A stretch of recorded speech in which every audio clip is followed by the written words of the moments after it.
Damon L. Jacobs of We Love Sips TV with Lilly Melgar of the Bay. How are you? I'm great. Are you kidding me? I'm excited. It's the premiere screening. Thank you for coming. I'm so glad to be here. I'm so glad to see you back on our screen. Thank you so much. I'm excited. It's going to be fun. Now, you are reunited with quite a few of your General Hospital co-stars on this. Well, Mary Beth Evans. Rial Andrews.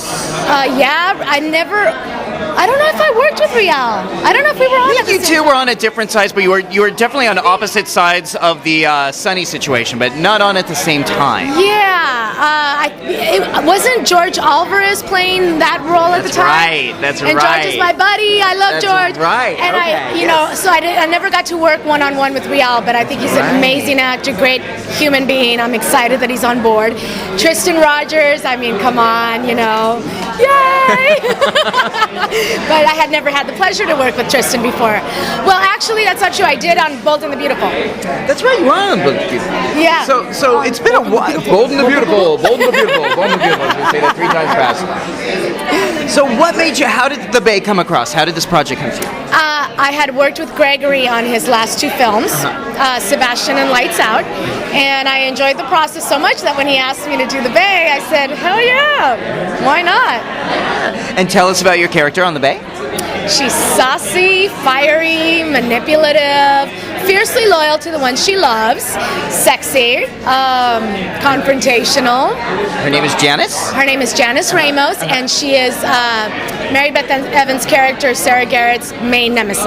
To say you're a thorn in her side. Oh, am I a thorn? Now, you typically often play these very nice characters. Are you not so nice in this role? Aren't we done with that? You sound like you get to be a little bit, you get to mix it up a little bit here. I get to mix it up a little bit, and you asked me why I took on this role, and you just hit the nail on the head. All these nice characters. It's about time that I do something fun and naughty. I'm looking forward to that. That's hard. Lilly was such, on General Hospital, was such a nice character. The goodness, the heart, the Spanish teacher, and yet, she was kind of sacrificed for the sake of a violent story. When I say the words clink, clink, boom, boom, what comes to mind? Are you familiar with that? I have. I am.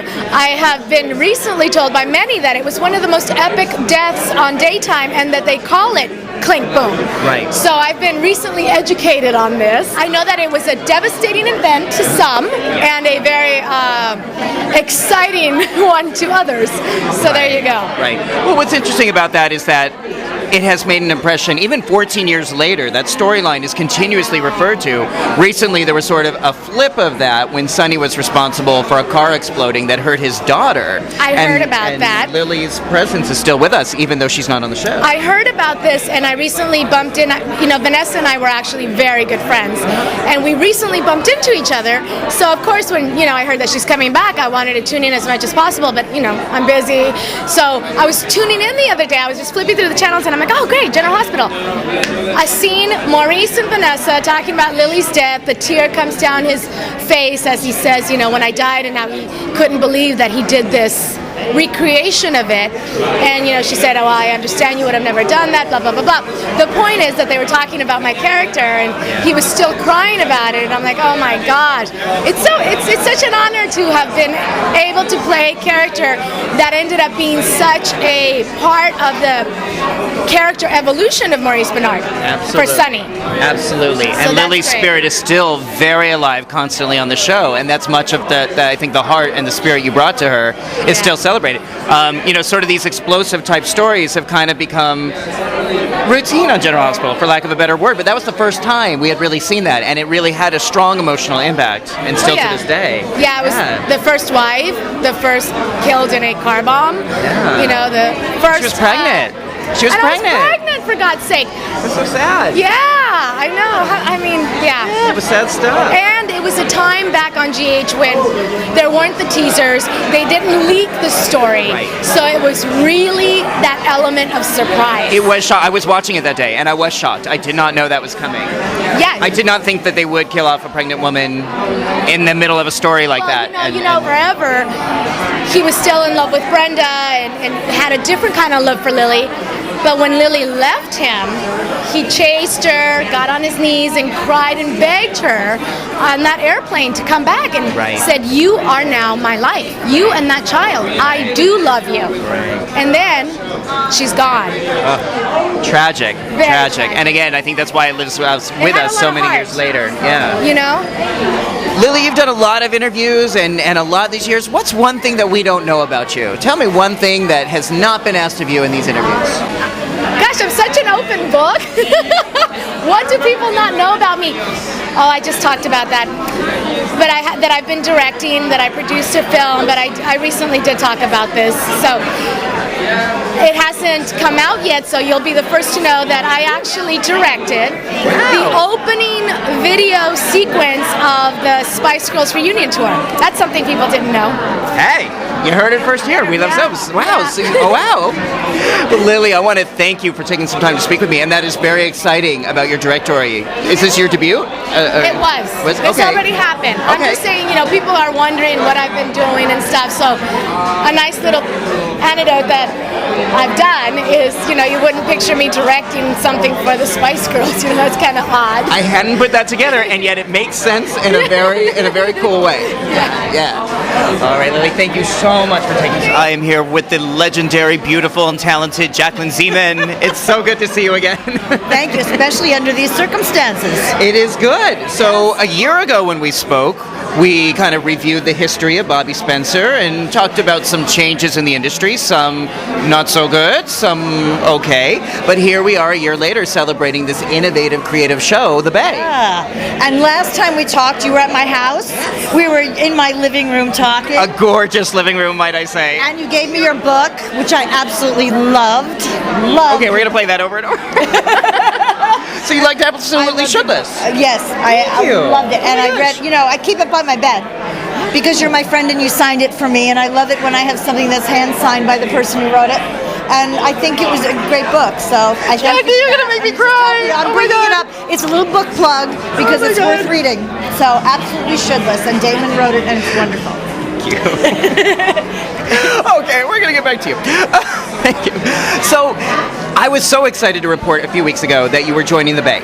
I'm excited too, and I have to tell you, I just found out tonight that I'm going to be Nicholas Costa's, the mayor's wife, which will be fun for me because it'll be kind of a upscale or wannabe upscale woman. I'm not quite sure whether it's going to be wrong side of the tracks girl moving up to be the mayor's wife, or it's going to be the mayor's wife, who was born and bred to be the mayor's wife. I don't know yet. Right. I haven't been told by Gregory how he's actually written the part, but girl from the South originally, maybe Louisiana, and my name will be Elizabeth.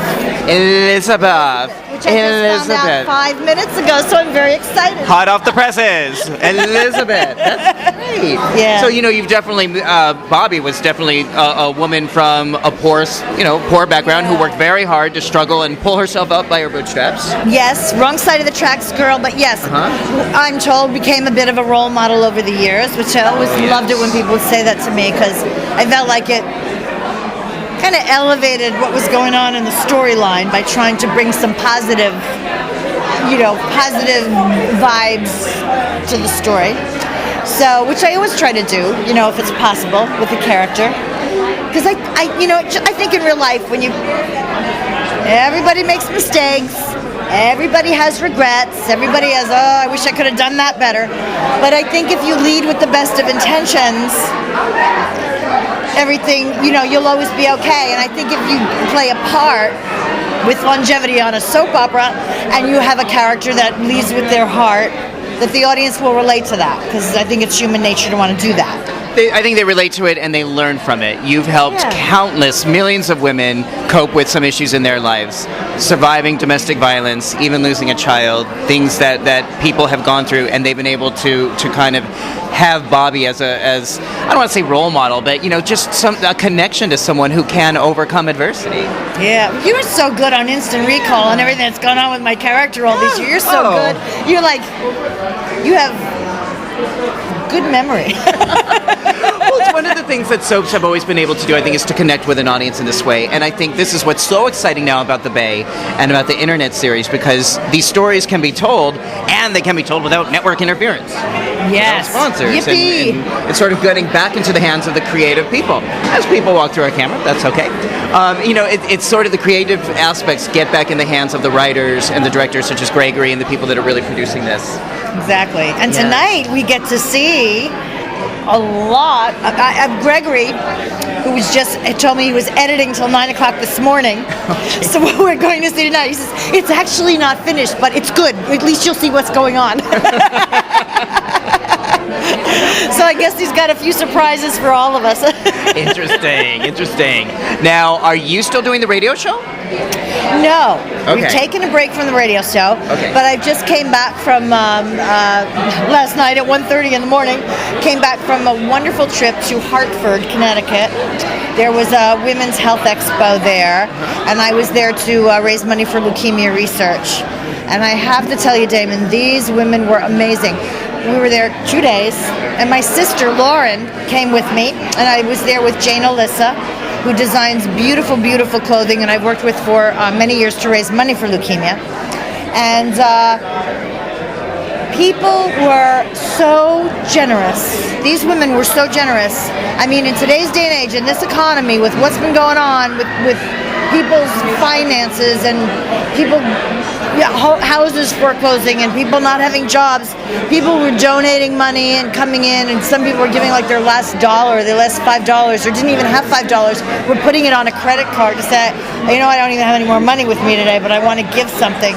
So I just kind of look at that, and it just made my heart want to burst with happiness and gratitude and admiration for these women. So I feel very empowered coming back to say, hey, this country, although we're in a difficult time right now, is going to be fine, because there are so many people out there with heart who are just really strong and are saying, we're going to get through this.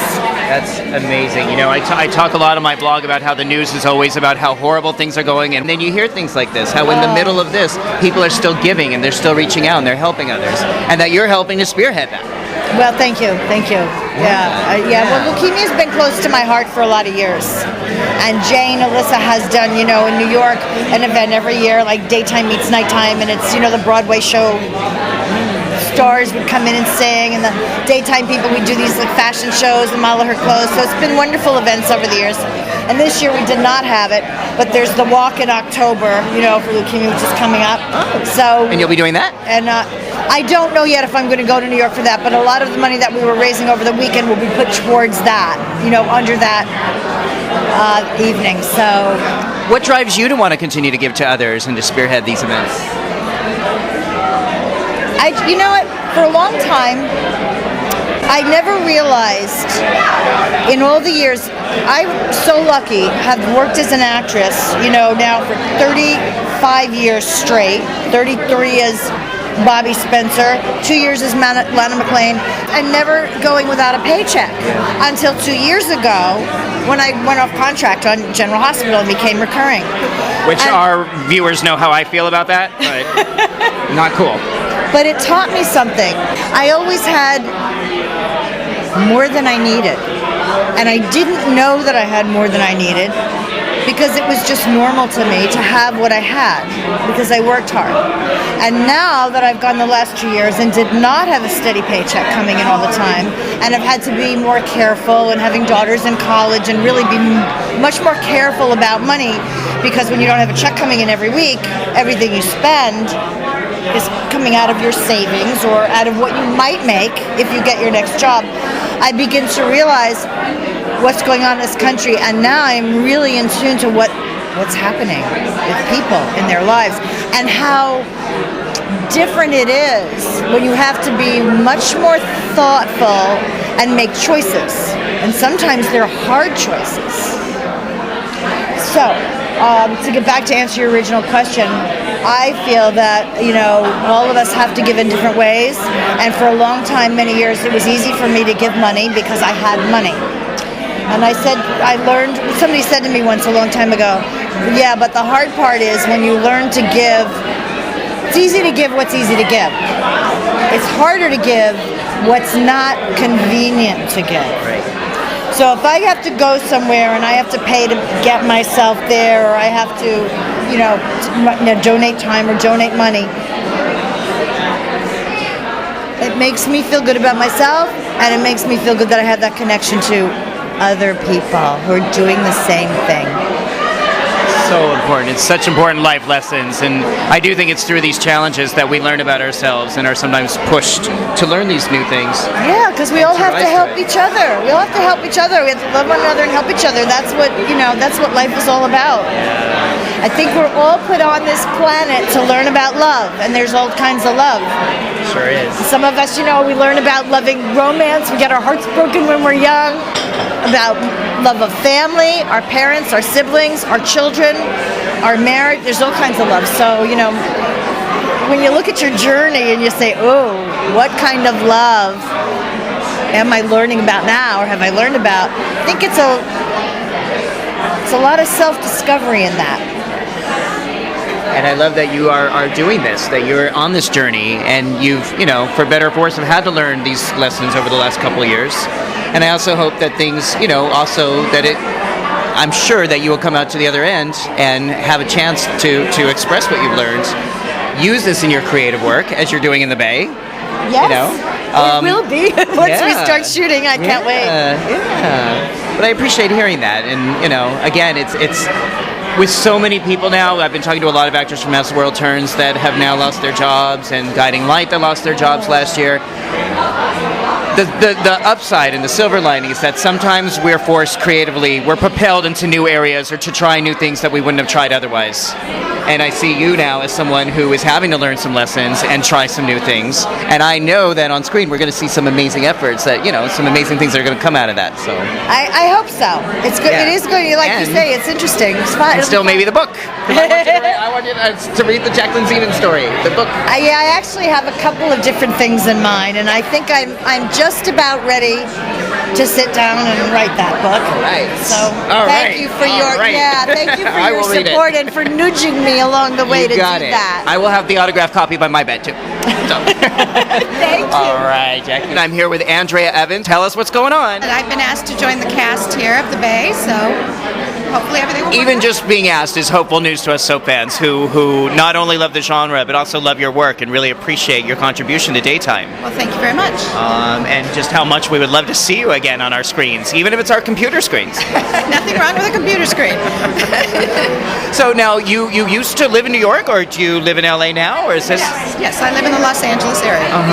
Wow. Do you ever watch web series? Are you familiar with some of the series or the soaps that are going on the internet now? I'm somewhat familiar with them. I have not, I must confess, watched them, but I don't watch a lot of TV in general, so even on my computer, but I'll have to start. Right. Sadly enough, as you well know, this is the last week that As the World Turns is running on network television, and it's so sad, and symbolically is kind of, a lot of people are concerned about what that means as far as network programming. Well, in network programming, it's the same problems with daytime as prime time with everything. Everything is changing and morphing, and I'm so sad to see As the World Turns. I remember being a little girl staying home from school and watching it with my mom. I mean, it's very sad, but things do change, and hopefully the web and some other places will be some places for some new shows. Right. One of the great things about the web is that it can allow for more creativity, and without networks and advertisers and without as much interference, people can kind of tell the kind of stories that they want to tell. Exactly. So I have a lot of high hopes for the web. I think that may be where the basis of TV is going. Yeah.